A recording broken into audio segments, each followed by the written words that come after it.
नमस्कार। पूर्व प्रधानमंत्री मनमोहन सिंह और वर्तमान प्रधानमंत्री नरेंद्र मोदी की 7 रेस कोर्स में 1 घंटे की मुलाकात देश के लिए चर्चा का विषय बना हुआ है। केवल कांग्रेस के अंदर ही नहीं, भारतीय जनता पार्टी के अंदर ही नहीं, मीडिया के अंदर ही नहीं, राजनीति में रुचि रखने वाले उन सभी लोगों को और उन सभी पार्टियों को इस घटने ने कुछ समय के लिए निश्चित रूप से और कुछ सोचने को विवश किया है। किसी को हैरत में भी डाला है, किसी को आश्चर्यचकित किया है और इसका अपने अपने अनुसार अर्थ निकालने की कोशिश सभी कर रहे हैं। भैया राहुल गांधी जी ने तो पहला अर्थ आज निकाल दिया। कांग्रेस के उपाध्यक्ष हैं, कांग्रेस में सोनिया गांधी के बाद दूसरे प्रमुख नेता हैं। उनने कह दिया कि नरेंद्र मोदी को 1 साल के अंदर ही इकोनॉमी पर मनमोहन सिंह जी से क्लास लेने की जरूरत पड़ गई और आज मनमोहन सिंह जी ने मोदी का 1 घंटे का क्लास ले लिया। पता नहीं मनमोहन सिंह जी ने राहुल गांधी जी को क्या बताया है कि उनकी मुलाकात क्यों थी, बताया है भी या नहीं बताया है, लेकिन कम से कम अगर उनसे बात भी की होगी तो ये तो नहीं कहा होगा कि मैं उनकी क्लास लेने जा रहा हूं। लेकिन किसी भी पार्टी के शीर्ष नेता से प्रधानमंत्री के बारे में इस प्रकार के आलोचना तो इसको नहीं कहेंगे, उपहासजनक टिप्पणी इस देश की राजनीति में अस्वीकार्य होनी चाहिए। नरेंद्र मोदी का आप विरोध करिए, भारतीय जनता पार्टी का विरोध करिए, वो करना ही चाहिए आपको, लेकिन जरा भाषा और वाणी का संयम रखिए, नहीं तो आपके लिए ज्यादा समस्या खड़ी होगी। क्या 2 पूर्व प्रधानमंत्रियों का मुलाकात कोई अनैतिक है? क्या 2 प्रधानमंत्रियों का मुलाकात क्या ये गलत है? क्या ये आश्चर्यजनक है? इसके पहले भारत में 2 प्रधानमंत्री कभी नहीं मिले हैं। क्या अगर प्रधानमंत्री को स्वयं कोई बात समझनी हो तो वो पूर्व प्रधानमंत्री से फोन पर बात नहीं कर सकते हैं या उनसे मिलने का आग्रह नहीं कर सकते हैं, या पूर्व प्रधानमंत्री को कोई बात बतानी हो तो वो वर्तमान प्रधानमंत्री से मिलने जा सकते हैं कि नहीं जा सकते हैं? यह भी तो संभव है कि नरेंद्र मोदी ने कोई फाइल देखी हो, उस पर मनमोहन सिंह की कोई टिप्पणी हो, महत्वपूर्ण बातें हो जिस पर फैसला नहीं हुआ हो, या कोई समस्या आई हो, प्रधानमंत्री के नाते वो उसको समझना चाह रहे हो। यह भी तो संभव है कि स्वयं पूर्व प्रधानमंत्री मनमोहन सिंह उनको कोई बात बताना चाह रहे हो। लेकिन यह बात सच है कि इसको लेकर कांग्रेस के अंदर भी हैरत की बात थी कि अरे सुबह जो प्रधानमंत्री, और हैरत इसलिए भी थोड़ी हुई कि सुबह जो पूर्व प्रधानमंत्री, सुबह जो नेता, जो व्यक्ति एनएसयूआई के अधिवेशन में भारतीय जनता पार्टी और नरेंद्र मोदी पर पिछले 1 साल का सबसे तीखा हमला कर रहा हो, यह कह रहा हो कि अपनी नाकामी छिपाने के लिए मोदी सरकार हमको भ्रष्ट घोषित कर रही है, हम पर भ्रष्टाचार का आरोप लगा रही है, जो यह कह रहा हो कि यह सरकार हर ढंग से विफल है, जो यह कह रहा हो कि यह सरकार जो कार्यक्रम लागू कर रही है वो और कुछ नहीं है, हमारे नेतृत्व में चलने वाली सरकार के जो कार्यक्रम थे केवल उनकी रीपैकेजिंग कर गई है, जो मेक इन इंडिया की यह कहकर आलोचना कर रहा हो कि इसमें कुछ नहीं है, ये तो जो हमारा मैन्युफैक्चरिंग सेक्टर को बढ़ावा देने का कार्यक्रम था उसी का नया नाम है। जो इतने तीखे हमले कर रहा हो भारतीय जनता पार्टी पर, सांप्रदायिकता बढ़ाने की बात कर रहा हो, नरेंद्र मोदी के हमला कर रहा हो, वो भाषण के बाद शाम को अचानक 7 रेस कोर्स पहुंच जाए, उसके चेहरे पर मुस्कुराहट हो मिलते समय और वो फोटो देश भर दुनिया भर में दिखाई दे तो सामान्य ढंग से तो उस पर विस्मय होगा ही। तो इसीलिए ये जो खबर बनी और नरेंद्र मोदी ने जो ट्वीट किया कि प्रधानमंत्री मनमोहन सिंह से हमारी मुलाकात बहुत अच्छी रही, welcome Manmohan Singh ji again in 7 race course road, तो इससे भी कुछ ऐसा भाव बना कि भाई इन दोनों में ऐसी मधुरता, ऐसा प्रेम कहां से पैदा हो गया। लेकिन मैं इसको नरेंद्र मोदी की प्रतिक्रिया को, उनके ट्वीट को एक स्वाभाविक, शालीन और सभ्य अभिव्यक्ति मानता हूं। ये कोई भी प्रधानमंत्री ऐसे ही करेगा।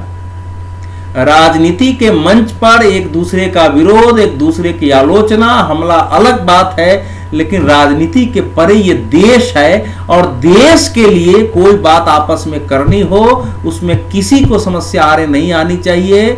इसमें पूर्व प्रधानमंत्री को भी कोई बात बतानी हो तो प्रधानमंत्री के पास फोन करके पहुंचना चाहिए। वर्तमान प्रधानमंत्री को कुछ जानना हो तो वो फोन करें, मिलने का जहां भी, चाहे 7 रेसकोर्स में मिलने, बाहर मिलने। ये एक सामान्य व्यवहार हमारी राजनीति में होना चाहिए। लेकिन अब राहुल गांधी जी ने इसको दूसरा टर्न दे दिया। तो फिर भी यह प्रश्न उठता है कि आखिर सुबह इस प्रकार से हमला करने वाला व्यक्ति शाम को मिलने चला गया, तो इसका अर्थ क्या है?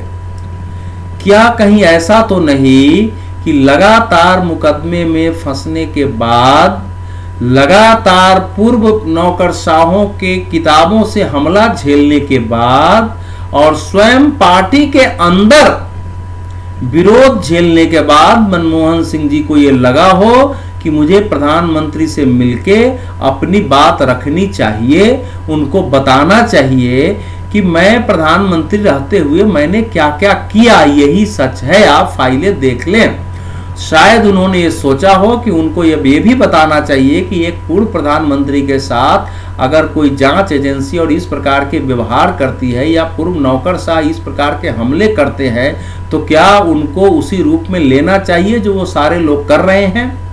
आखिर प्रदीप बैजल साहब की किताब उसी दिन आ गई थी जिसमें उन्होंने ये कहा कि मनमोहन सिंह ने उनको 2G पर आगे बढ़ने के लिए कहा, नहीं बढ़ने पर परिणाम भुगतने की चेतावनी दी। वो सरकार जो है अरुण शौरी को फंसाना चाहती थी। अब ये बात सच भी हो सकती है, झूठ भी हो सकती है, लेकिन ये संभव है कि इस आरोप के बाद मनमोहन सिंह जी ने सोचा हो कि नरेंद्र मोदी से मिलके और उनको सच बताया जाए और फिर बात की जाए कि क्या हो सकता है। तो मनमोहन सिंह के एक बचाव की मिलन कूटनीति भी हो सकती है। मनमोहन सिंह जी के अपने पक्ष के स्पष्टीकरण की भी एक रणनीति हो सकती है या एक सद्भावना मुलाकात भी हो सकती है। तो इसमें कुछ भी हो सकता है, हम अपने अनुसार इसका अर्थ लगाने के लिए स्वतंत्र हैं।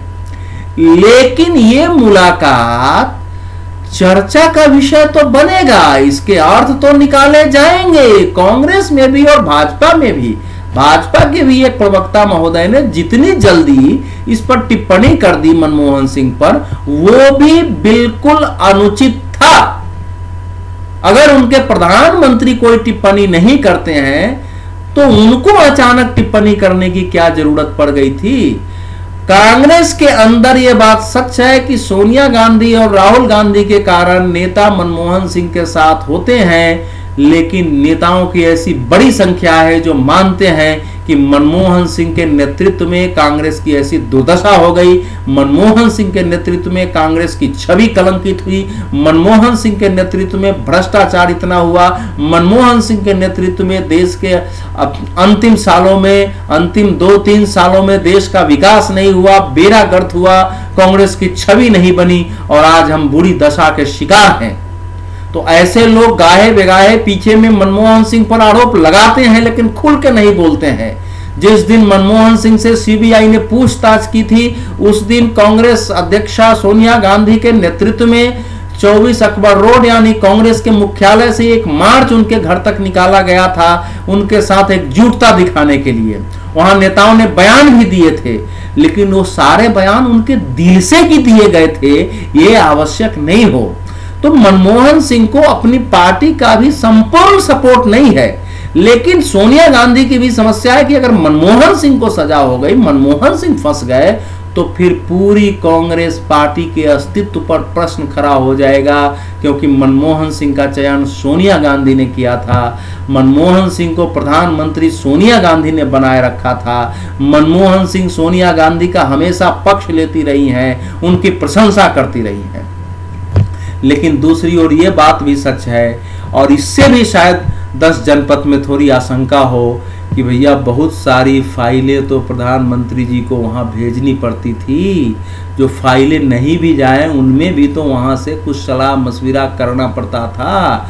सोनिया जी, राहुल जी, प्रियंका जी के नाम से बहुत सारी बातें होती थी। तो ये सब बातें तो नरेंद्र मोदी से नहीं कर सकते थे, लेकिन मनमोहन सिंह की स्थिति इस समय कांग्रेस में कमजोर हुई है। जो उन पर आरोप लगाए हैं, पूर्व कोयला सचिव ने लगाया है, अब प्रदीप बैजल का मामला आ गया है, इसके अलावा उनके खिलाफ पुस्तकें जो आई हैं उसमें है, संजय बारू के आरोप आ गए हैं। तो इन सब से वो घिरे हुए हैं, उन पर एफआईआर दर्ज हो चुका है, उन पर मुकदमा हो चुका है, सीबीआई पूछताछ कर चुकी है, सुप्रीम कोर्ट के कारण वो अभी बचे हुए हैं हस्तक्षेप से। तो उनकी अपनी समस्या है और इसके कारण भी वो मिलने गए होंगे, और मैं मानता हूं कि इसमें भी कोई बुराई नहीं है। अगर व्यक्ति को अपनी बात पहुंचानी है तो उसको प्रधानमंत्री के पास जाने का हक है, वो भी एक पूर्व प्रधानमंत्री जो 10 वर्ष तक किसी कारण से रहा हो, पार्टी ने के अध्यक्ष ने उसको बना दिया हो, लेकिन भारत के प्रधानमंत्री तो वही थे। तो इसीलिए इसमें कोई हैरत का विषय हमारे लिए नहीं होना चाहिए। लेकिन इस मिलने के परिणाम क्या आएंगे ये हमको आने वाले समय में दिखाई देगा, और हमको नजर रखनी पड़ेगी कि ये मनमोहन और मोदी की जो मुलाकात है ये क्या कोई नया गुल राजनीति में खिलाएगी। ये मनमोहन और मोदी की जो मुलाकात है इसके कुछ ऐसे परिणाम आएंगे जिसकी अपेक्षा हम और आप नहीं कर रहे हैं। क्या? क्योंकि मनमोहन सामान्य प्रधानमंत्रियों की मुलाकात होती रहती है, बात करते रहते हैं। हो सकता है मनमोहन सिंह और नरेंद्र मोदी में फोन पर बीच बीच में बात भी होती रही हो, लेकिन ये मुलाकात उसी दिन हुई जिस दिन प्रदीप बैजल की किताब आई।